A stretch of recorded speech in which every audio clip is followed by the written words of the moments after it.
So, I just watched the Lego movie and there's a lot to talk about. So, maybe I should start with the two most obvious aspects.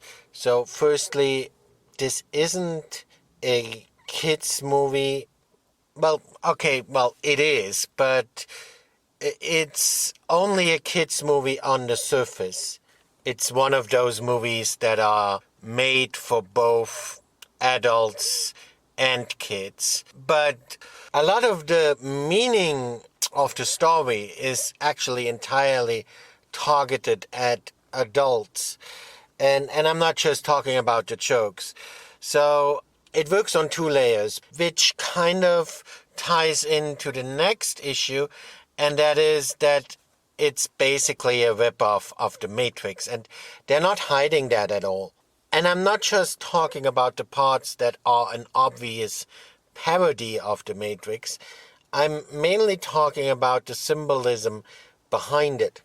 And I talked about that before when I talked about The Matrix. The Matrix is basically a religious movie.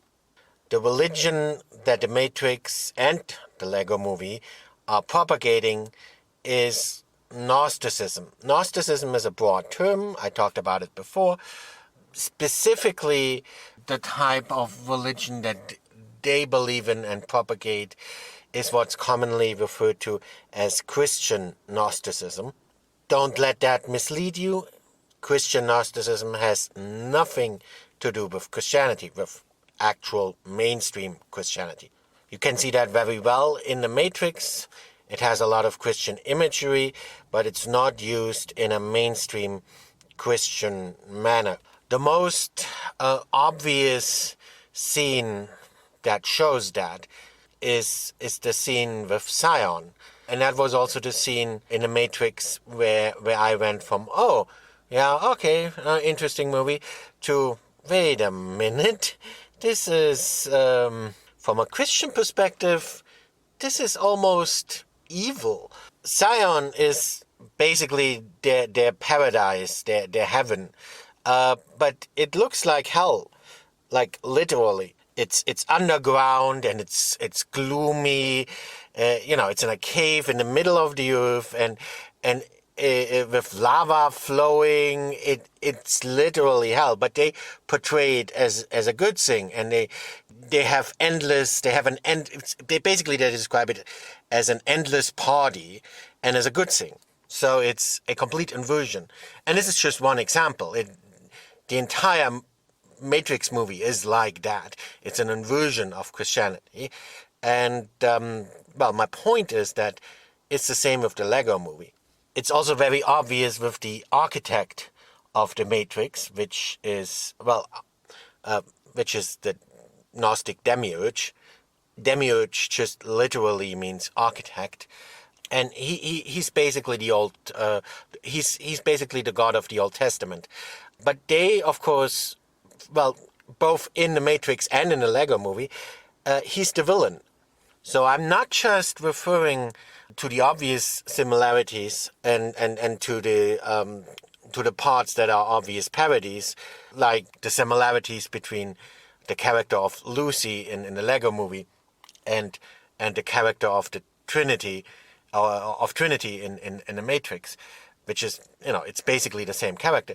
But I'm not just referring to these obvious similarities. I'm referring to, basically the entire story and the entire symbolism behind it. It's the exact same, not just because it's a complete ripoff of The Matrix, which it is, but also because both of these movies propagate Gnosticism.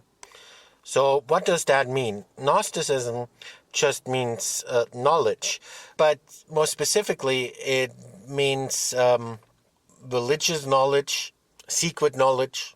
Well, it's not really secret, but they regard it as secret. Maybe even divine knowledge. Well, not exactly divine, but spiritual knowledge. That type of knowledge. And the Lego movie actually really drives that home and emphasizes that, the main character in the Lego movie, it's basically the same character as Neo in The Matrix. But the Lego movie really emphasizes how ordinary he is. That's his special trait. His being totally not special. That's what makes him special, right? So actually, there's nothing special about him, and he's completely ordinary. But through the course of the movie, he becomes special. He becomes the special one, like in the Matrix, the chosen one. And what makes him the chosen one? What makes him special? Actually, you can even see that in the name, In the Matrix, it's Neo Anderson. Neo Anderson, get it? Manderson, son of man. New son of man. So he's the Messiah. And in the Lego movie, he's called Emmett. Well, that sounds like everyman, and he is an everyman. And actually, the last name, it's what is the last name? Pikowski. Well, that sounds a lot like Wachowski. And of course, the Wachowskis are the ones who made the Matrix. So very obvious reference here. But in both cases, it's emphasized that these are not, they are the Messiah, but what makes them the Messiah is the knowledge they gain, the special knowledge they gain in the course of the movie. That's what makes them special. They're not inherently special. They're just inherently, they're just completely ordinary, like everyone else. That's the point. And what makes them special and what makes them the actual Messiah is that special, sacred, they regard it as sacred, Gnostic knowledge. So in Gnosticism, their concept of the Messiah is basically that everyone can potentially become the Messiah if he gains that their sacred Gnostic knowledge. In the Lego movie, that quote-unquote sacred Gnostic knowledge is represented by, basically by a MacGuffin. They call it, what do they call the MacGuffin? The piece of resistance. Yeah. So I can also see, a lot of people actually criticize the Lego movie, thinking it's propagating communism. It's much worse than that. It's not. I can see how people can get that impression, especially with that very obvious anti-capitalist message and all. And they're not wrong. It's just it's much more than just communism, because what they're actually propagating is the religion behind communism, and propagating it to little kids. But they think, like every religion, they think they have the truth. So they consider it wrong when other religions, when like Christianity is shoving their doctrines down into the throats of little kids. They criticize that because they consider mainstream Christianity to be wrong. But of course, they don't consider it wrong when they do it, because obviously everyone thinks his religion is the true one. So shoving down the quote-unquote truth, the throats of little kids, that they consider good. So that's why they do it. So in their way, they actually have from their perspective, they actually have a good intention, propagating that kind of stuff to little kids. And of course, they're doing it in a way that that is kind of subconscious. And actually, the real sinister part is that they're subconsciously getting the kids to hate God. But I'll get to that. But speaking about communism, a lot of people have already pointed out the absolute hypocrisy of them criticizing big corporations, for being capitalist and for micromanaging everything and so on. They're in no position to criticize that, because they are a big corporation shoving down their stuff the throats of everyone and manipulating people's lives and micromanaging everything. They are. I mean, the movie is made by corporations like that, so they're in no position to criticize corporations like that. Basically, in a way, you can summarize it all. You can, and that even goes for communism, but even more with the religion behind it. You can summarize it as, it gets very narcissism gets very complicated if you get into it, but you can basically summarize it with, well, negate everything. Narcissism basically is the negation of everything, just like Marxism tries to negate all aspects of the previous existing social structures. That's part of it because their goal is literally to negate everything. You can see that very well in the Matrix, where they, because and that is the Gnostic ideology, that is the Gnostic viewpoint.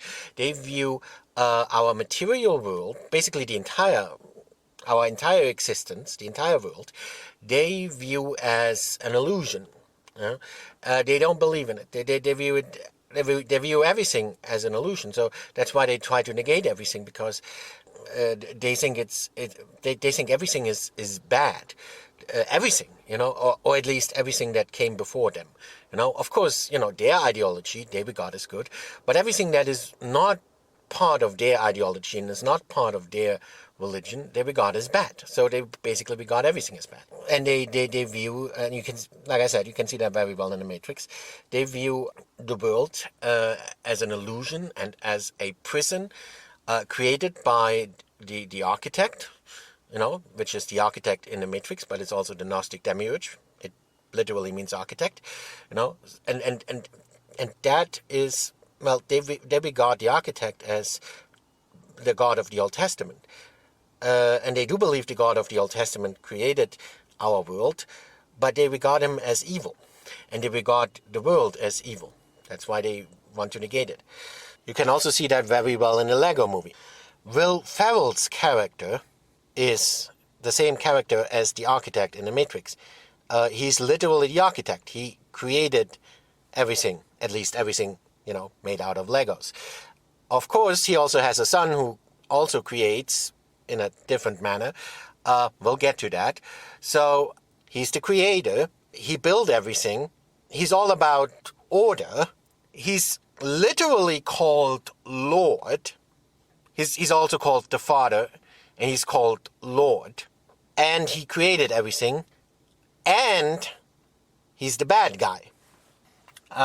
Because, like in the Matrix and like in Gnosticism, the architect is, the God of the Old Testament, is seen as the bad guy. And there is a scene, where he even comes to realize that, where you can see that all the time he thought he was the good guy and he thought he was basically God.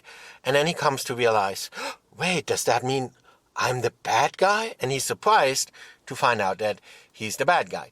So, yeah, he's very obviously seen and portrayed as the bad guy because Gnosticism sees God as the bad guy. Well, or at least they see the God of Abraham as the bad guy. And there's also another scene that is also very telling where the Lord literally emphasizes that he's not special. So it's not just Emmett who isn't inherently special. Even the Lord isn't inherently special. And that's why Will Ferrell's character emphasizes that so much as well, emphasizes how he's also completely ordinary and not inherently special. Again, that reflects the Gnostic view. In their view, everyone has the potential to become the Messiah, and even everyone has the potential to become like Jehovah. And actually, in a way, even in Gnosticism, it's not really about the knowledge itself. The knowledge itself is basically it just boils down to believing that you are special in a way that you have special powers of creation. So all you have to do is basically just believe that you're God and that you're the Messiah and that you're delusional, and then you become delusional. Then you become the Messiah, and then you gain godlike abilities. That's what they think, and that's portrayed very well in the Lego movie. Morgan Freeman's characters explains that very well. So basically, all Emmett had to do was just believe that he was special, and that gave him these special abilities of creation. And that's also why they kind of dislike Jehovah, and why, at the very least, they don't think Jehovah is anyone special, and they even regard him as an imposter, because they reject physical reality. And because of that, they believe, like I said, that as long as you believe you're God, you're God. And as long as you believe you have special powers of creation, you can have these special powers of creation, because they think everyone can have these special powers of creation. All they need to do is just believe that, because they negate physical reality. They don't believe in an objective physical reality. So maybe now you can understand why both the Lego movie and the Matrix are full of Gnostic propaganda. And it becomes even more obvious in the Lego movie and in the live action scenes in the Lego movie, especially the scenes involving Finn. I was halfway expecting Finn to be called Lucy. Get it? Lucy, Lucifer. But but it wouldn't fit, because they couldn't call him Finn, because they couldn't call Finn Lucy, because Finn is a boy, and also because they already used the name Lucy for the main female character. Not by accident. So they did actually put the name Lucy in there, and gave it to what they regard as a good guy, of course. So obviously they couldn't call Finn Lucy anymore, so they called Finn Finn. There's only one person of any significance that has Finn as a first name, and that is Finn McCumhale. It's also anglicized as Finn McCool, which I think is funny. You get it? He's the cool kid. Anyway, he's basically the Messiah in Irish paganism. So basically, Will Ferrell's character is the Lord, but he's portrayed as evil. And Finn is, if his father is the Lord, then, who is Finn? Well, like I said, he's the Messiah. And there's also one sentence that Will Ferrell's character says that makes that very obvious. Maybe I should quote that. He says, "All of this that you see before you is all your father's, and everything is sought out." Of course, just like in mainstream Christianity, there are also different denominations in Gnosticism. So they generally believe the same thing, but there are slight differences. But most Gnostics agree that, like I just said, they also believe in the Lord, but they regard him as the bad guy.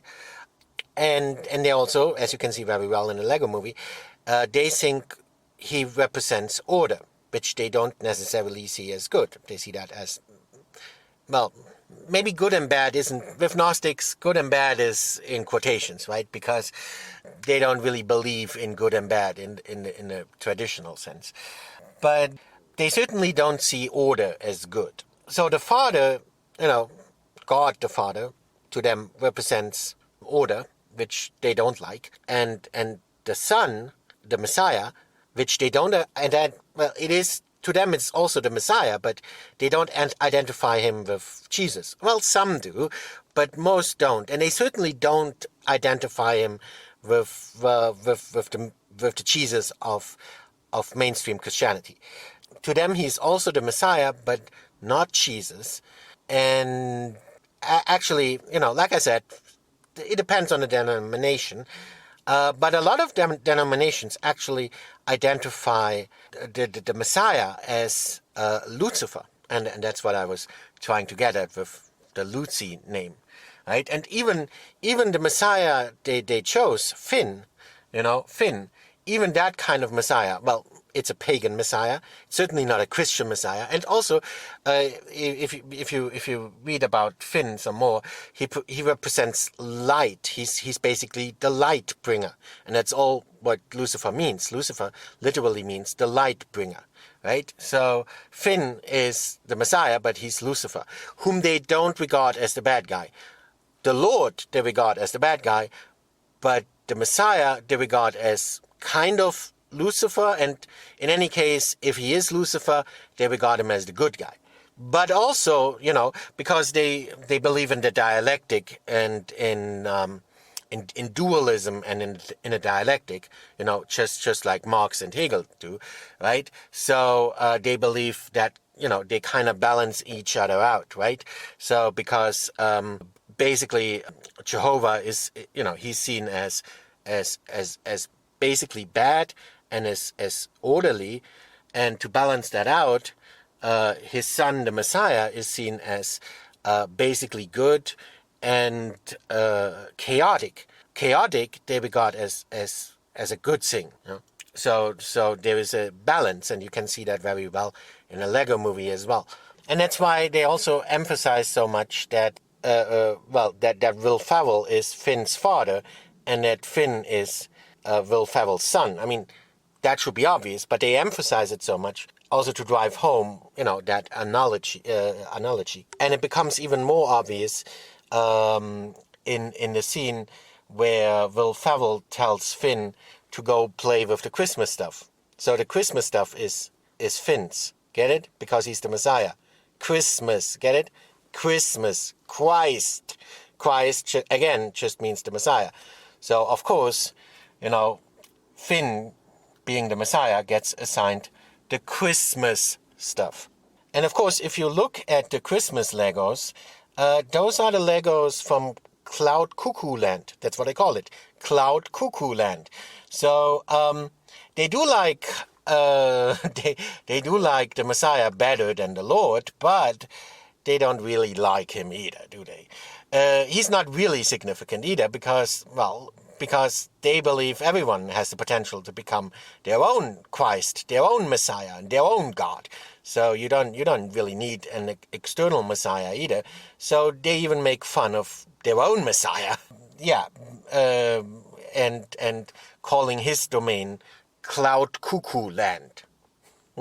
So that's why both the domain of the Lord as well as the domain of the Messiah, what they call Cloud Cuckoo Land, aren't portrayed in a positive light.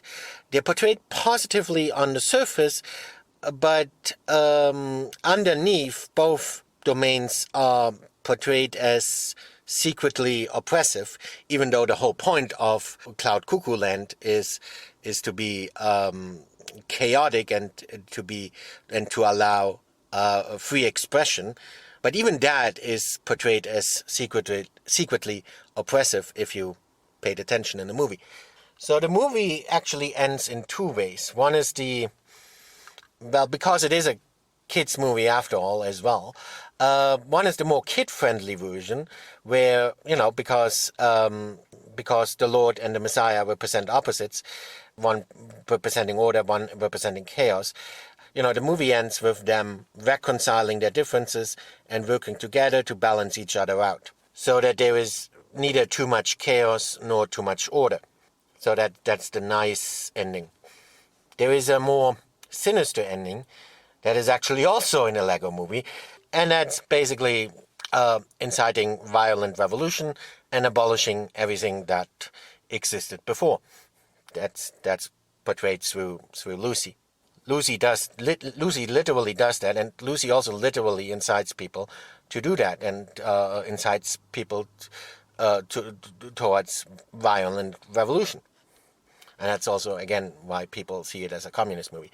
But that is not just the solutions that communists have, that's also the solution that Gnostics have. Because, like I said, there is a relation between Gnosticism and communism that becomes very obvious if you get into what Hegel believes, because what Hegel believes basically is the same as what Marx believes, but we can talk about that in a video about about communism, and I actually already did.